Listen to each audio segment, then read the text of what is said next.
least 41 people have been killed in the violence in and around Tripoli. 100 others have been injured, many of them civilians.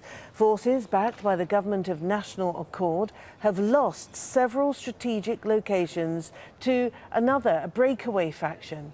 Armed groups are battling for territory near the city's only functioning airport. Mahmoud Abdul Wahed reports now from Tripoli. Haj Salah is in mourning. A stray rocket killed two of his nephews when they were playing in this garden. They were 15 and 14 years old, he says. The boys were torn apart by the rocket. Their flesh was scattered everywhere. Why is that? It just came down from the sky. We don't know where it was launched from. The explosion was huge, say eyewitnesses. Shrapnel flew in all directions and damaged everything. 7 days of fighting between rival armed groups have taken a heavy toll on civilians.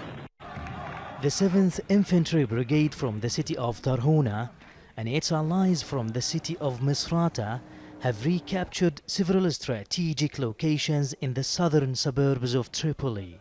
The armed groups that have the support of the UN-backed Government of National Accord have retreated to the city center. Random shells have struck everywhere.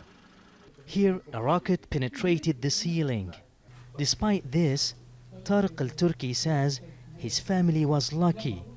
They were gathered in another room when the rocket hit. Everything shattered into pieces and the smoke was so dense. It was a nightmare and everybody was screaming. My biggest concern was look for the kids and get them away. Civilians have been killed or wounded by stray rockets during the past week. But it is not known exactly who is firing them.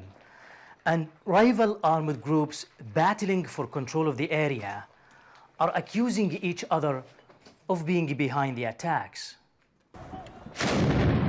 Armed groups have been fighting for control of the capital. The Tripoli-based government does not seem to be strong enough to rein them in.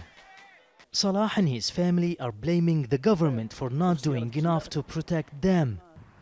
But with lawlessness and chaos in Libya, there are fears that civilians will continue to be targeted.